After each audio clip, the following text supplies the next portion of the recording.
Hi, everybody, and welcome to our continuing series for outbound exchange student candidates and their parents for orientation for exchanges for the 2020-2021 exchange years.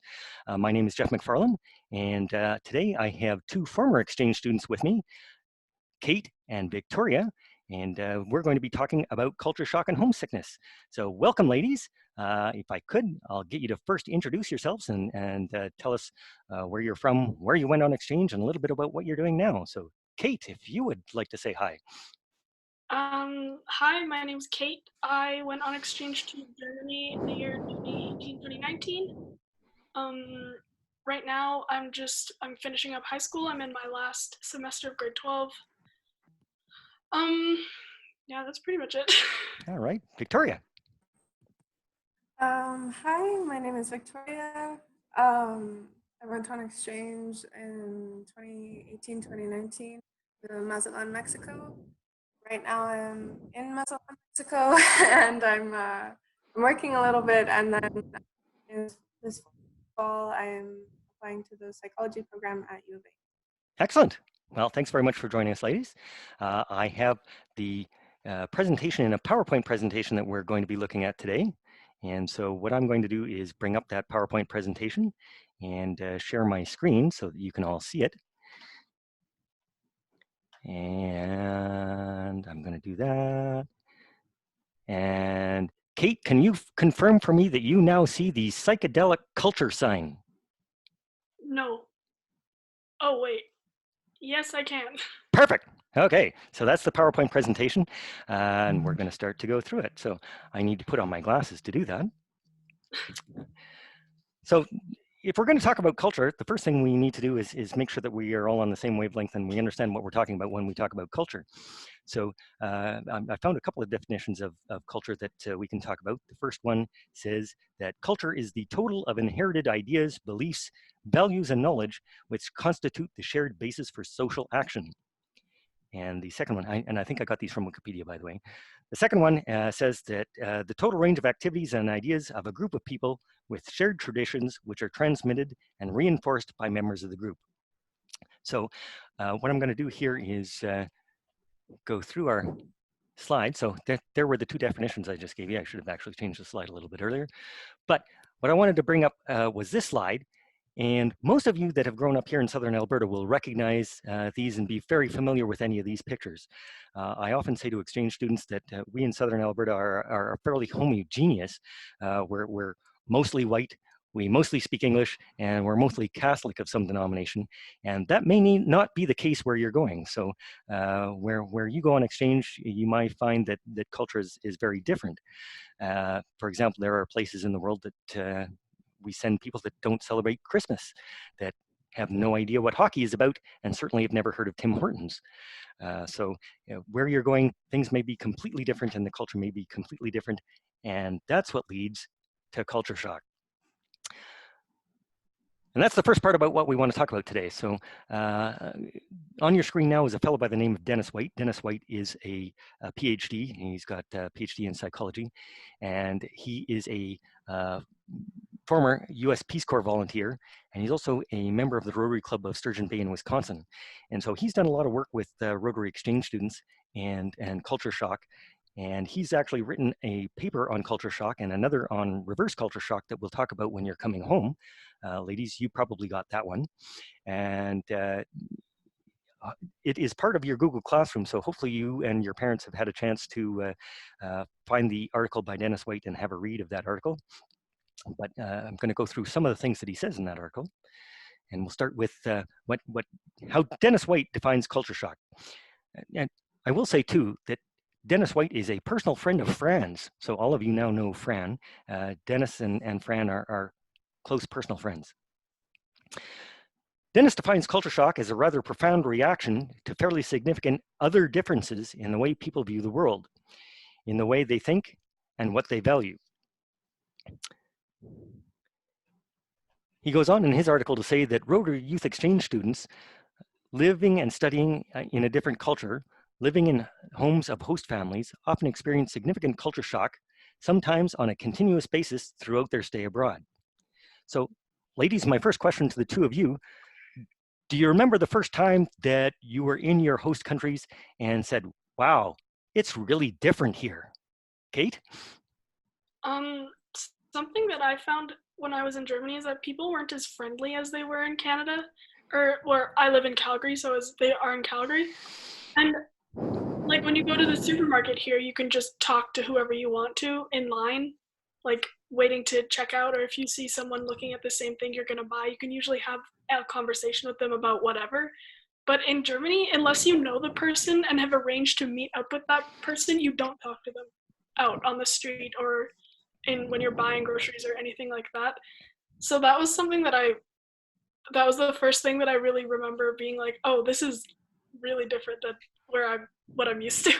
And is that something you noticed fairly early on in your exchange? Yeah, it was like my first or second week because my host mom took me grocery shopping for a couple things that I wanted for school. Okay. And yeah, I was like, there no one was talking in the um like paper store. Okay. Victoria, how about you? What did you first notice that was significantly different than what you were used to? Um,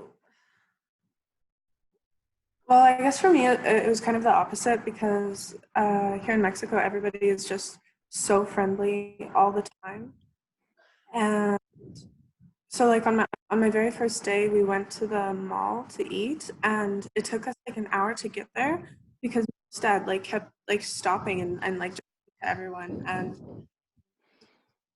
that was a experience that I had throughout all three of my host families. Like everybody is just so friendly, and even if you don't want to talk to somebody, you you end up spending like so much time just because everybody knows each other, and like it's just such a friendly, outgoing culture. Okay. So if I remember correctly, you're from Lethbridge. Me? I'm Yes. from Sundre. Oh, Sundre. Okay. I knew it was one of the outlying communities. And I so forgot what to you're say saying, that. what you're saying is the people in Sundre are not friendly and outgoing. Well, then it's not that. It's like you don't. I don't know how to say it. Like it's Canadians can be cold. Everybody in Mexico says that Canadians are cold. So yeah. Okay. It's not just the weather. There you go. Okay. So I want to talk a little bit about, we talked in one of our earlier sessions about how the goal of Rotary Youth Exchange is to promote world peace and understanding. And if that is the goal of Rotary Youth Exchange, then you really can't have a successful exchange unless you experience some kind of culture shock. Unless you notice that there is a difference between us here in Southern Alberta and the people that are in your host country, then you probably haven't really had the exchange experience that we want you to have. Dennis White has created this nifty little graph that show the stages of culture shock. And you'll see that it kind of represents a wave. So what he's got is across the top are the various months. So that how long it takes in months for the exchange. So you'll see the numbers 1 to 12 across the top there. And the line that kind of goes through the middle is your normal state of being when you're here at home. And the red line shows the culture shock well, I guess the culture shock effect that takes place on exchange students as they proceed through their exchange. So basically, Dennis says that there are 4 stages to this culture shock, and the first one of those is excitement and enthusiasm. And this kind of happens in the first few weeks of your exchange. And really, it's almost like you're still on vacation. You go to wherever it is you're going. Everybody's treating you really nice, and you're getting treated like a guest. And you may start school, but you don't really have to worry about school too much because your marks here don't count anyway. So you just kind of hang out at school and don't have to work too hard. And you get to see all kinds of new things and meet all kinds of new people. And so in that first few weeks, or even the first few months of your exchange, it can be an awfully exciting time. Then in stage 2, you run it. Oh, I have to change the slide, sorry. In stage 2 is what Dennis calls the irritability stage. And he says that during that point in time, the initial excitement wears off and you become aware of some of the real differences between the culture here at home and the culture in your host country. And he says that you may start asking the question, or saying to yourself, I just don't understand why my host culture is the way that it is.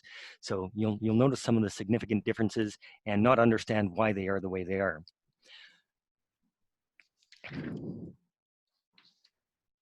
The third stage is a stage called adaptation, and that's a stage during which the student learns to accept that they'll have to adapt if they're going to be successful in their host culture. We'll talk a little bit more about that in a second. And the last stage that Dennis White identifies is what he calls biculturalism, and this is the stage where the student has become competent, usually in a language at least to a certain extent, and understands the culture, and they can see the world and function from another very different point of view. So I want to go back to that wave, that cycle that Dennis White has described, and I want you to notice the timing of these things. So we talked about that first enthusiasm and excitement stage lasting for the first month or 6 weeks of exchange when everything is new for you. And then there's this period of irritability that happens through this stage here. And what I really want you to notice about that stage is when it happens. And so Dennis says that that usually happens 4 to 5 months into the exchange. And if you do the math on when that happens, that's September, October, November, December. So a lot of times that you'll hit the bottom of that irritability stage right around Christmas time.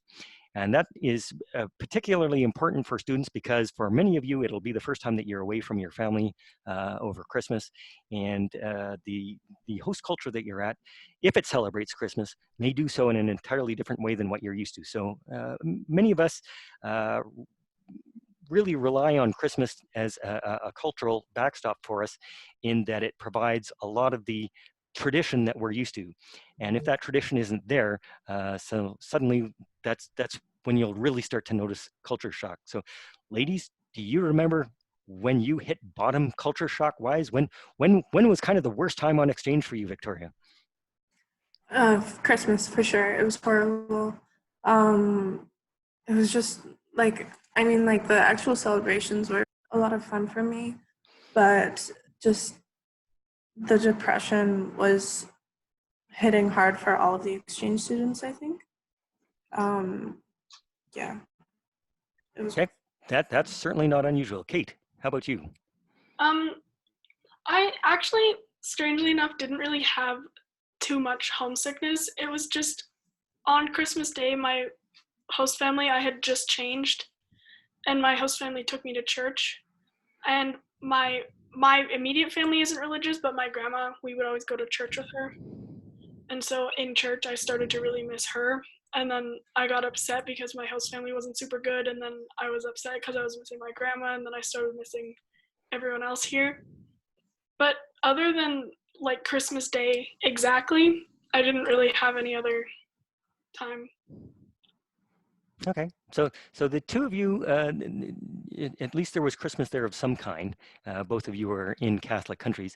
It used to be that we used to send students to places like Japan and Thailand. We're not in this particular year, but it really hit bottom for some of those students when they ended up having to go to school on Christmas Day, because of course it's not a holiday in Thailand or in Japan where they aren't Catholic communities. But going back to the cycle, the one thing I really want to point out is that the cycle isn't going to follow the exact same timeline for everybody. You may experience culture shock, ups and downs at different times than everybody else. So even though Dennis has said that this is kind of what the average student might experience, your experience might be different than this. The last part of the cycle that I want to point out is kind of right here at the end, where you're now adapting to the culture and becoming a bicultural person. And the unfortunate part about that is so often that happens just as you're getting ready to come home. Kate, did you find that you really just started to fit in and it was time to come home? Yeah, like I started making a lot more friends at school, and people were talking to me more, and I was going out and doing a bunch of stuff and seeing all these things. And I had like Euro tour, so I got to be with a bunch of my exchange friends, and it was all really fun, but there was always this like overhanging, like you're going home in this many months, like it's 3 months until you go home, so enjoy it while you can. And Victoria, did things start to really work out for you just as it was time to come back? Yeah, for me, I think it might have been a little bit earlier, like April maybe. But I mean, the last couple months they were the best, and it made it more bittersweet, I guess, knowing that I'd have to leave it soon. But I think that I valued each moment a little bit more because I knew that I'd not have it again. Okay, and I think a lot of the timing of the culture shock cycle depends on where you are in your language acquisition. So the better your language skills, the more you're going to push the bad time back and extend that really good time. So this last part of actually being bicultural can move back in time if your language skills are really good, or it can even extend out here a little farther if your language skills don't get very good during your exchange. So, ladies, I have never had an exchange student tell me that they knew the language too well before they left. Kate, is that a true statement? Yeah, I got to Germany knowing how to say hello, my name is Kate, and that was it. I didn't know anything else. So are you saying, Kate, for the benefit of future exchange students, that it would have been helpful to know more German before you left? Yes. Good answer, thank you. Victoria, how about you? How was your Spanish before you went to Mexico? Yeah. Yeah, no, it was really bad. Kate. And so again, it would have been helpful to speak better Spanish before you got there? Yeah, I would say so, but also I would say that there's absolutely nothing like immersing yourself, and no matter how hard you work before you leave, you're not going to be like up to par with the local speakers, and it'll still be hard. Oh gosh, we see that in our inbound exchange students all the time. They come here, and usually the inbound exchange students speak English fairly well before they get here. But then they get into high school where the students don't speak English at all. They speak some language that I don't understand. And so our poor exchange students that go in think that they were pretty good in English, and all of a sudden all of the slang just overwhelms them and they don't understand a thing. So I think, Victoria, you're probably right. Even though you can study really hard here, you're still going to have some issues when you get to your host country. But as I say, I've never had an exchange student tell me that they wish they knew less language when they got there. So Dennis White also talks about about culture shock in another sense. He talks about moving from ethnocentrism to ethno-relativism, and he defines those terms. I'm going to switch the slide here. So he defines ethnocentrism as a belief in the inherent superiority of one's own culture. And it's a tendency to view alien cultures from a perspective of one's own. So lots of times we don't understand the other culture, and we try to slot that culture into boxes of our own culture. And that doesn't always necessarily work so well. On the other end of the spectrum, he says that ethno-relativism is the acquired ability to see the values and behaviors as cultural rather than universal. So really the idea is that you're moving from a situation where you think that our culture here in Southern Alberta is the way things are. Everything that we have here is the way things are, to realizing that it's only the way things are here in Southern Alberta, and the way things are somewhere else may be completely different.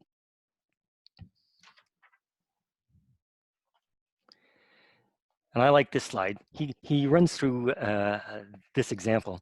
He says that this is the progression from ethnoculturalism to ethno-relativism. He says that in the first stages, you're saying to yourself, I don't like the way they do this, it's stupid.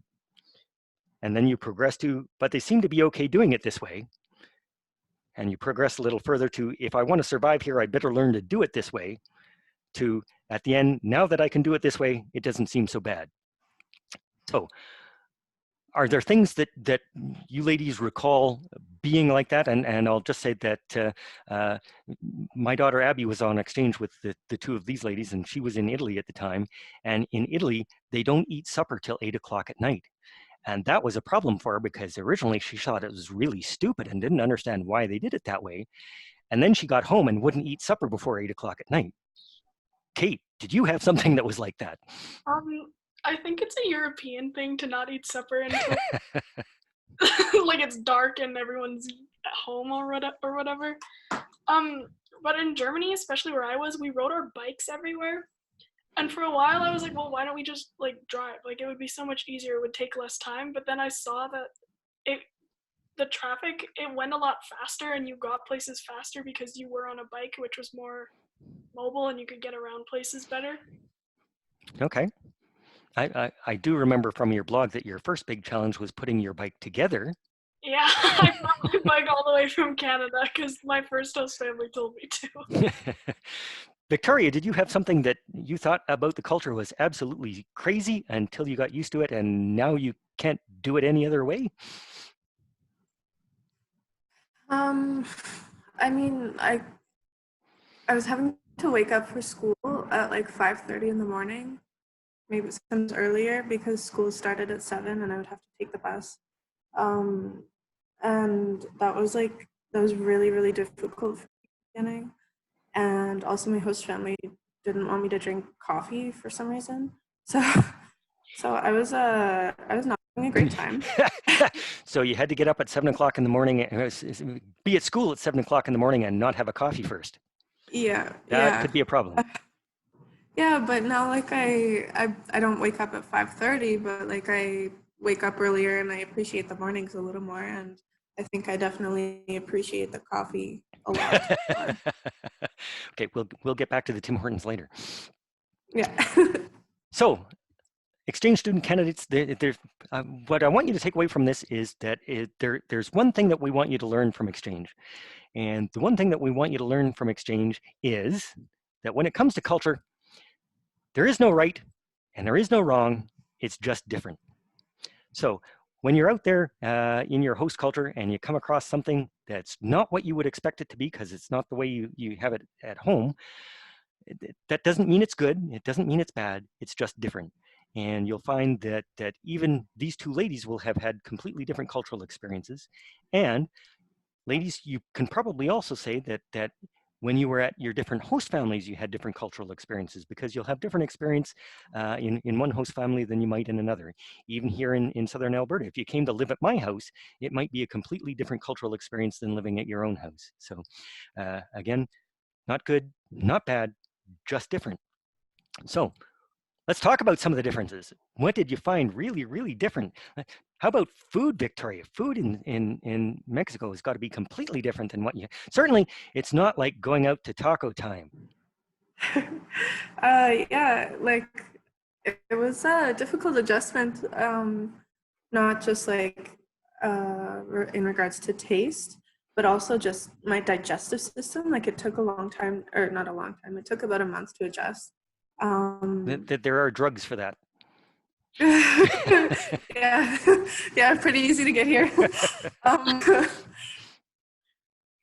No, but what was I gonna say? The food was a big shock. The religion was also kind of it was, well, I mean, for me personally, it was different. And my second host family, I was going to church every Sunday. And then just how social all of my families were. Like they always were having family over, they were always having friends over. Every Sunday we would spend like 6 hours just social in the mall, and I'm pretty introverted, so I'm tired all the time. Yeah. And so did you find the way that teenagers interacted there was significantly different than here? So for example, did they go out and spend more time out, and what were you doing while you were out? Were they didn't go out to a movie or hang out at the mall, probably they were probably doing other things. Yeah, a huge thing that I noticed was how rowdy Mexican kids are in the classroom. So like the teacher would be trying to give a lecture and there would be kids like singing and like yelling and on their phones, and I don't love that aspect of Mexican culture, but it's something that I got used to. Kate, I bet it was exactly the opposite in Germany. Yeah. So I lived in like a really, really small town in Germany. And so everyone really knew like what everyone else was doing all the time. So like I would go and buy something at the store and I would come home and my host mom a couple days later would be like, "Oh, what did like my friend I just talked with my friend on the phone and she said she saw you at the store. What were you buying?" And it was like I didn't have any privacy almost. And so like coming from Calgary where no one knows, it's a huge population of people. It was a big shift for me personally. And And how was the food? oh, the food. Well, I ate a lot of bread. Uh, Germans like bland food. A lot of pasta, a lot of bread, a lot of like they make flatbread, but it's just like really thin bread, like thin pizza crust, and then leeks on top, like the onion vegetable, and Right. that's it. Like that was dinner sometimes, and it was always a little bit like this isn't that good. So it took some getting used to. Yeah. Okay. And how about uh, just the general community there? So here we all have big houses and drive big trucks around. What was it like there? Um. Well, I actually got to experience three like very different communities because my first host family I lived on a farm in the middle of nowhere, and it took me an hour and a half to get to school. My second host family, I lived just outside of the city or the town that I was in, and then my third host family, I was in the very center of it. So on the farm, obviously there are not very many vehicles because it's all just farm equipment and tractors and stuff. But the cars and the streets and they're all very small, and the houses are all very small and close together. Okay. Especially the further in you get to the town or city that you're in. Okay. So now we're going to talk a little bit about homesickness. And uh, homesickness and culture shock aren't necessarily the same thing. They are a little bit different, but I find that a lot of the manifestations of culture shock and homesickness are the same. So uh, even though they're a little bit different, we're going to talk about them in a little bit the same manner. So homesickness is the distress caused by being away from home. That's not too difficult to wrap your heads around it. But we're talking about homesickness and culture shock. So as I say, they may have many of the same symptoms, and I think they kind of follow the same timeline for exchange students. And lastly, I think you can combat both homesickness and culture shock with a lot of the same strategies that we're going to talk about a little later on. So although culture shock and homesickness aren't exactly the same, we're going to discuss them as if they're interchangeable. So some symptoms of culture shock. And I got these from an article that the government of Canada puts out. So it says that one of the symptoms of culture shock is that you may feel, or sorry, of homesickness and or culture shock, is that you may feel uncomfortable, confused, frustrated, or irritable and lose your sense of humor. I'm an accountant. I've never had a sense of humor, so that one wouldn't work for me. But for the rest of you, you may lose your sense of humor. Did you find that happen to you at any point in time, Kate? Um, Kind of the first month I was there, I was having to get up really early, and I'm not a morning person. So I definitely, like, my family could tell that I was not in a good mood all the time in the morning. So they kind of figured out to not, like, to just kind of let me do my thing in the morning. And then when I came back from school or whatever I was doing, I was fine. But I Okay, think that was more just me being tired and grumpy than culture shock or homesickness. perfect. Okay. You withdraw and spend excessive amounts of time alone, only with other exchange students, and avoid contact with local people. That happened to you, Victoria? Yeah. um, like I was really lucky to have such a close knit group of exchange students. And in the beginning, the like Mexican kids that I was around were the people in my classroom, and they were not very friendly with me. Um, they just ignored me basically. Uh, However, then later on in the year, we kind of like formed a little group of exchange students and locals, and that's who we went out with. Okay, so here's a quick question for you. In the school you were in, were there other exchange students, and were they Rotary exchange students, or were they from somewhere else? Yeah, there was two other exchange students. One was in my class. However, the school had, I don't think it had only had one other year of exchange students. They were all from Rotary. It was only the previous year that they had exchange students, and I don't think people knew how to handle us. Okay. Kate, were there other exchange students in your area? I actually lived for 3 months with the other exchange student in my town with like in my club. Okay. And she was in my class, and we really ended up doing everything together until the last like 4 months of our exchange. But Okay. there were other exchange students in our school, but they were only there for like a couple months, and then they would disappear, and they were not with Rotary. We were the only two with Rotary in my town. Okay. You'll see that I've added a little note to the bottom of this slide, and I hear this from time to time that says that the best exchange students know what color their bedroom is, and that's because they're only ever in there in the dark. So one of the best strategies to avoid feeling homesick or avoid culture shock is to never be in your room by yourself. So if the only time you're ever in there is in the dark, that's fantastic. You develop negative feelings about the people and culture in your host country.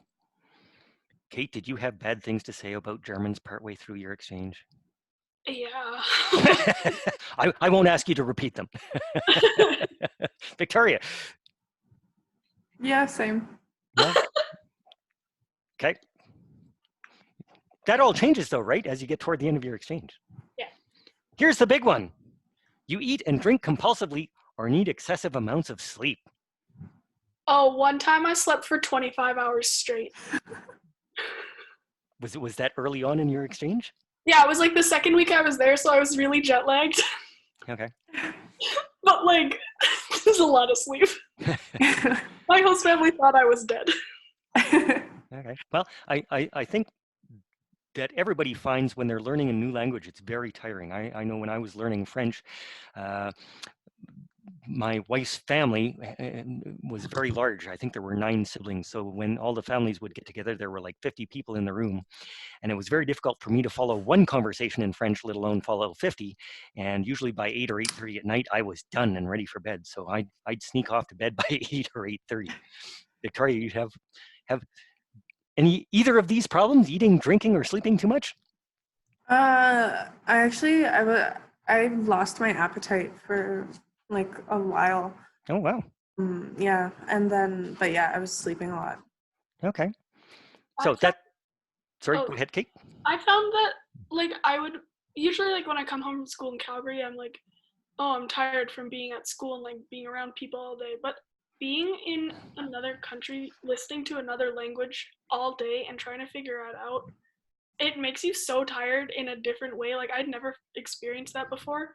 And I was so tired. Like I've never been one to take naps, but when I got home from school almost every day for the first 3 months, I had to take like a 30 or 40-minute nap just to like let my brain rest from trying to understand German all day. Yeah, I'll say that's not unusual at all. And you'll notice that I put another note down on the bottom here that says that it's not uncommon for exchange students to put on 10 kilos while they're away on exchange. And not only does that have to do with the culture shock and homesickness part, but a lot of it has to do with your eating foods that you're not used to. And sometimes they're really fantastic and you can't stop eating them. And sometimes they just do all the wrong things for your body. So it's certainly not unusual for you at some point in time to put on 10 kilos. It's also not unusual for you to lose most of that 10 kilos by the time you get back or shortly afterwards. I'm not going to ask you ladies how it worked out for you. Thanks. I'm going to go grab my computer charger. I'll be right back. Certainly. Another symptom of culture shock is that you're bored, fatigued, and unable to concentrate or work effectively. Oh, Victoria has a dog that's going to talk to us. He's now join the presentation. Now you can't see him though. Okay, because he didn't make any noise, he didn't actually pop up on the screen, so only I could see him. But you couldn't see him, could you? Yeah, I can. Okay. Oh, did you? Okay. Okay, so maybe he's now part of the video. Anyway, so that's the last of our symptoms. And now I want to talk a little bit about some coping strategies. And I guess the first thing that you need to remember when you're feeling symptoms of culture shock or homesickness is that it's absolutely normal. Uh, just about every exchange student that I've ever talked to experiences culture shock or homesickness to one degree or another. Lots of them will say that it wasn't a big deal for them. And then you start to talk to them about the details of their exchange, and all of a sudden you find out that they had some really tough times during exchange that were homesickness or culture shock related. So I don't think I've run into a whole lot of exchange students that haven't experienced culture shock or homesickness to at least a small degree.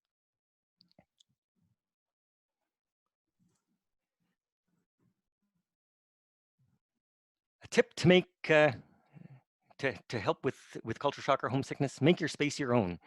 So the article that I read on this talks about bringing something from home to personalize your room. So they talked about maybe taking a stuffy or a picture or something along that is part of your life here at home to be part of your life there. Did either of you do something like that? Did you take part of home with you when you left, Victoria? Yeah, I took a teddy bear. Excellent, a teddy bear. That's a good one. Kate. I wish. Besides sorry, your bike. Oh, sorry. Go ahead, Victoria. I wish that I had taken a picture frame though. Okay, just a picture of family, friends. Yeah. Okay. Kate, did you take something besides your bike? Which is really hard to snuggle in bed, by the way. It is. Yep. I also have a teddy bear that I've taken everywhere with me. Perfect. But I took a picture, like, before I left. My friends made this, like, collage of all of us together. So I took that with me, and everywhere I'd go, I'd put it, like, up on a shelf or something.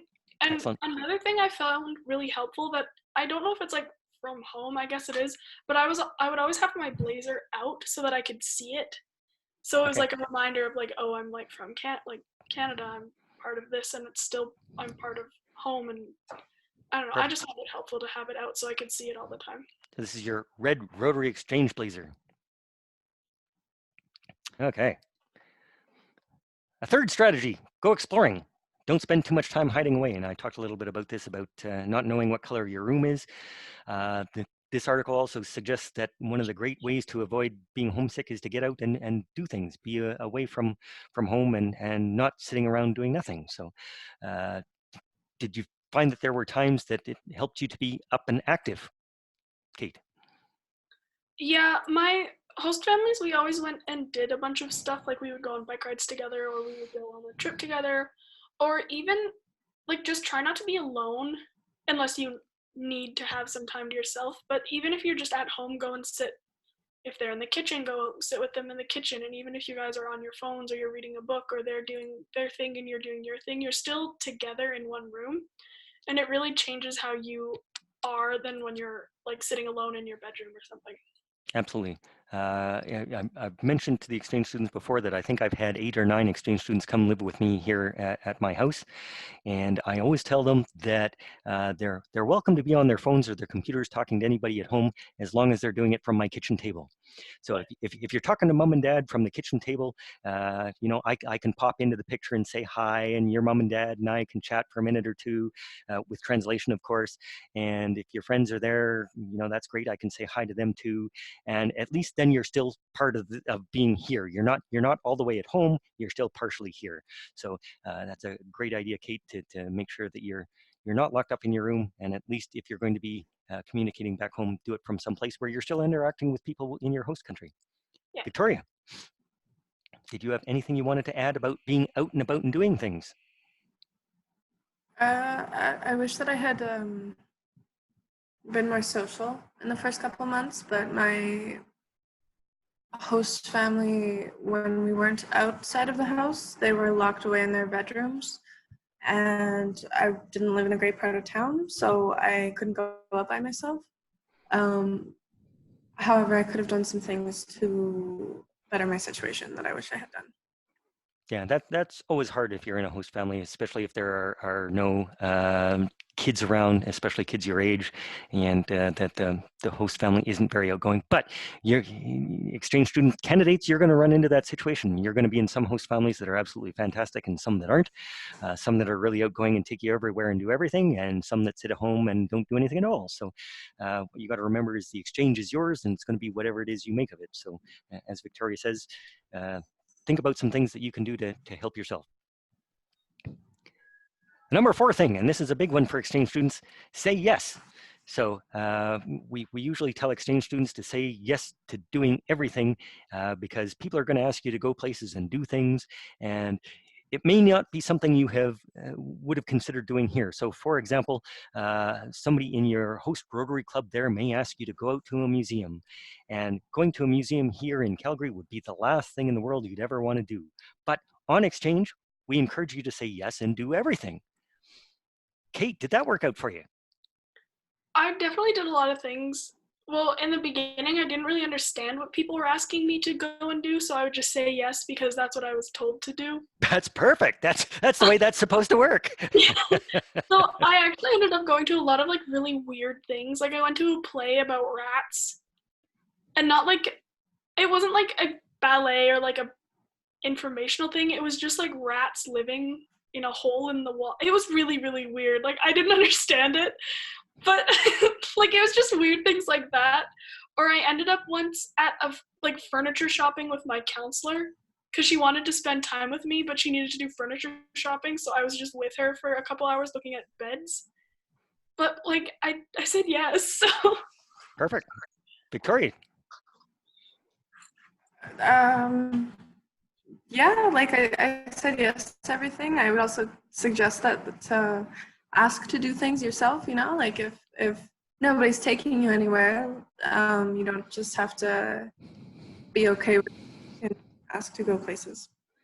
Right. And so one of the things we recommend students here do is put together a list of the things they want to do and circulate it among their host Rotary Club members. So certainly that's something you can do while you're abroad as well.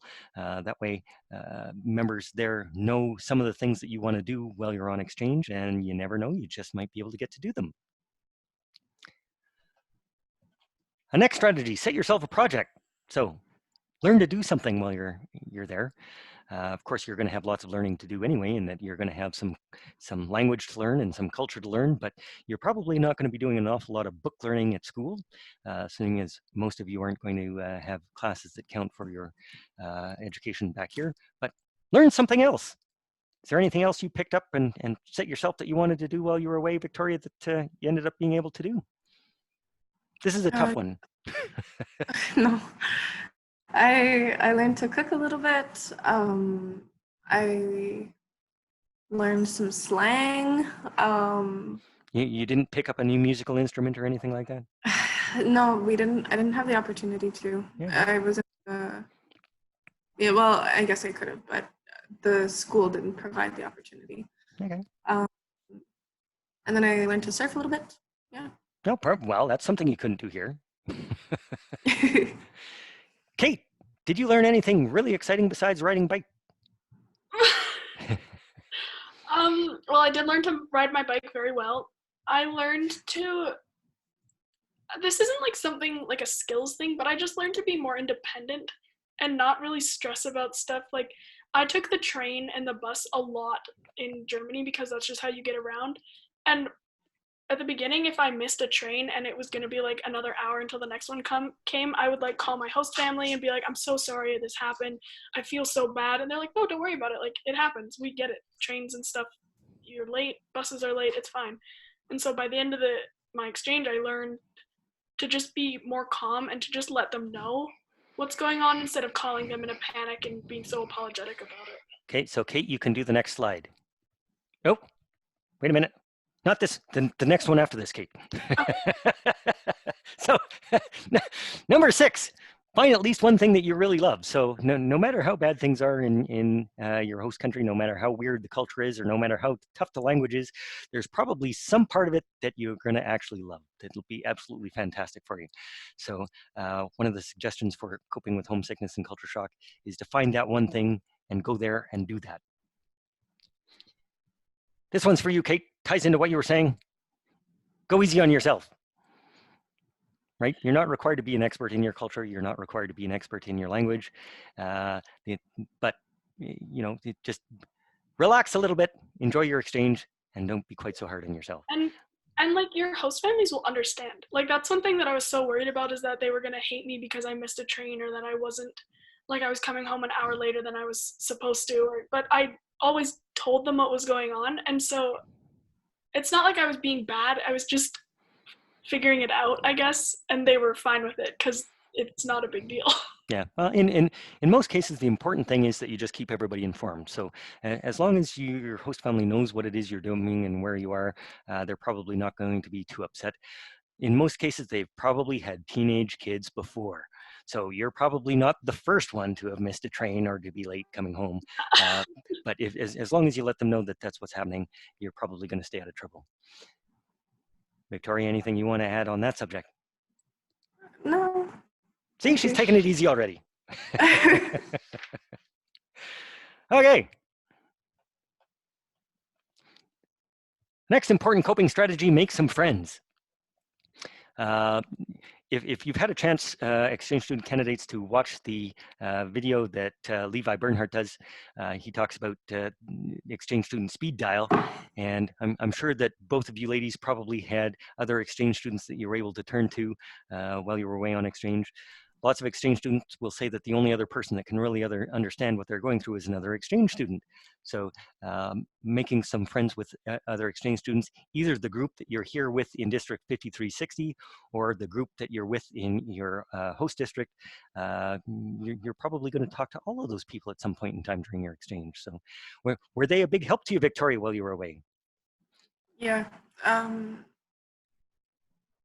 mean, they're still like my closest friends. And I think that because we were going through such a vulnerable situation and like it was just so hard, we were able to like bond through that, and friendships developed really quickly, and deep friendships. And I think I'll have those for the rest of my life. Perfect. Kate? I definitely made a lot of close friends, both exchange students and Germans. My two closest friends actually ended up being exchange students, but I do have friends that I still talk to in Germany. And something I would suggest for all the pre-bounds, outbounds, inbounds, whatever, make a group chat with your home district students, because I know we did that and it really helped a lot of people, I think, and we still talk in it even now. Yes, as in like an hour ago when both of these ladies were late for our appointment and I had to get Abby to text them both. I was eating. In fairness, I gave them the wrong address to join me anyway, so it all worked out. But yeah, so the next part of that slide, Kate, is what you were talking about, making some local friends. Certainly that's important too, and it's really the reason that we're sending you on exchanges to make those friends and family, really, because we're hoping that your host families abroad are going to become family for you. Make those connections abroad that are going to really deepen your understanding of culture, help expand your language, and help expand your view of the world. So while exchange student friends are great and they'll always be there forever, we hope that you also make some great family connections and some great local connections in your host communities. Okay, so here comes the fun part. I found these next two pictures while preparing this presentation, and I just want to say as a caveat before I show them to you that the Youth Exchange Committee does not endorse either of these methods of making friends. Okay, ready? Here's the first one. Okay, how to make friends as an adult. You'll see that the yellow guy is walking up to the blue guy and wants to make friends. What's not quite so obvious that I need you to see is the yellow guy is carrying a pair of handcuffs. Not necessarily a good idea to walk up to people and handcuff them so that they'll be your friend. Love the memes. Number two. Here's a guy who wants to make friends. He's hiding out behind the bush. He jumps out from behind the bush and grabs onto the guy's leg and asks if he wants to be friends. And then he just keeps hanging on forever. Again, not something the Youth Exchange Committee suggests as a way to do it. But well, That's basically what I did to make. Okay. I was going to ask Kate how you went about making friends, but Well, like you kind of just have to like follow them around and like ask them a bunch of really weird questions and make them laugh, and then they're like, "Oh, you're actually okay," and then you're friends with them. okay. See me. You didn't actually physically assault anybody, though. No. Okay. I don't think. Run through the entire year in a split second. Victoria, how did you go about making friends? I don't know. I just kind of like I tried to be where other teenagers were. I don't know. I was just like overly friendly, I guess. Okay. And exchange student candidates, we talked in our first presentation, are you an exchange student, about having to be outgoing, and you really have to take the initiative to make friends, because in most of the places that you're going to, the local kids that are there have been in the same class and with the same people for years and years and years, and you're coming in as an outsider. So they already have lots of friends, and they've already got lots of connections and traditions and things with their group, and you're an outsider, so it can be a little hard, and you really have to take the initiative. Did you find you had, Victoria, you said you were a little introverted when first you started in an exchange. Was that something that was hard for you, getting out there and putting yourself out in and to make friends? Yeah, for sure. But I think that I got over that just by reminding myself that like I'm only here for a year. Nobody has any prior expectations or assumptions about me. If I wanted to, like, and I did, I completely like reinvented myself, and I'm not nearly as shy as I used to be. And I think that's one of the best parts about exchange. Okay. Kate, you were not introverted before you left. Yes, I No, you have to really put yourself out there. Like I was in a place, like the school that I went to, the class that I was in had been with the same group of people since kindergarten. Like they had literally grown up together, and I was coming in from Canada in grade 11. Like I don't know how to speak your language, but hey. Yeah, it can be difficult. And Victoria, I really appreciate you saying that you certainly have an opportunity to reinvent yourself while you're on exchange. You're absolutely right.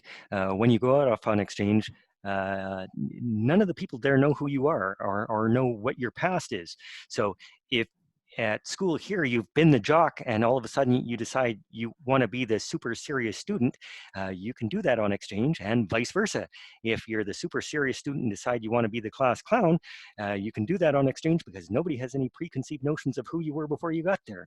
So it's besides all the other things that exchange gives you, it's an opportunity to try on a new personality and see how it fits. And you may or may not want to incorporate parts of that when you get home. So I'm glad, Victoria, that you incorporated the more outgoing part in your as you returned.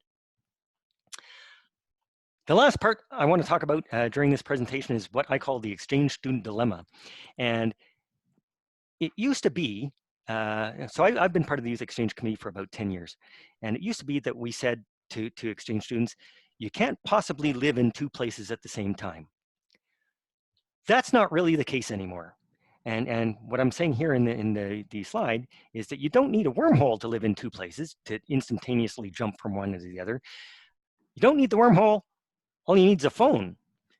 Because today, you can be living in Germany or Mexico and talk with your friends in Canada just as much as you do every day while you're here.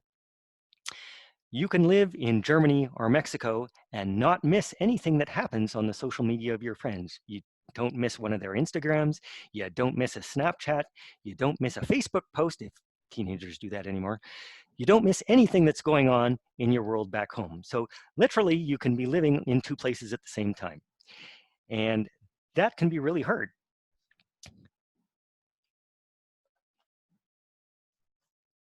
But what I want you to remember is that we're sending you on exchange to learn the language and the culture of your host country. And you can't learn the culture while you're on your phone. And if you could, there'd be no point in going. So Babbel's really nice. You can learn a little bit of language, but you really can't learn the culture unless you're there. So one of the things that I wanted to point out was that if you spend half an hour a day talking to friends and family back home, that adds up to 150 hours, or about the equivalent of 4 weeks during the course of your exchange. So if you're only on exchange for 11 or 12 months, and you spend almost 1 month talking to people at home on your home phone or computer, really you've lost an important opportunity. So we encourage you not to waste the opportunity that you're given on exchange, and develop a strategy both with your friends and families to not spend a significant amount of time on your phone at home. So Kate, was there something that you said to your friends before you left, said, don't talk to me for the next year, or what kind of arrangement did you make with your friends before you left? Um, I this is gonna sound really sad, but I actually drifted apart from like 90% of my friends while I was on exchange because the time difference between Canada or Calgary and Germany where I was is 8 hours. So it was like almost exactly opposite. Like when I was waking up, everyone was kind of eating dinner and going to bed. And when I was going to bed, everyone was getting up. So it was really hard to actually maintain contact with a lot of my friends and family.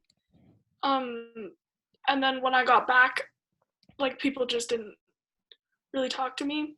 And one thing I found people would do is that they wouldn't talk to me or like check in on me or text me or anything like that, but they would post something about like how they missed me or how they can't wait for me to come back, but they would never actually make the connection with me. And that kind of made me a little bit mad. Well, but in hindsight, that's not necessarily a bad thing. So I know there are exchange students who say specifically to friends, listen, if you and I are going to talk while I'm on exchange, here's when we can do it. So Sunday afternoons at 4 o'clock or something is the only time that you'll take a call from a friend. Victoria, how did you work with contacting friends and family back home while you were away? I was like pretty naive in thinking that I could like maintain all of those connections, like even with my family. I thought it was going to be easy, but as time went on and as I got more involved in life in Mexico, I just like naturally kind of stopped talking to people back at home, and I had some issues with some friends when I got back home just because they were upset with me for like not, reaching out to them. But I think that it's important to let the people in your life know that like it's best for you and it's best for them if you just aren't in constant communication, because it's painful, and like it was just it was more fulfilling and it was less emotionally taxing for me to just drift apart.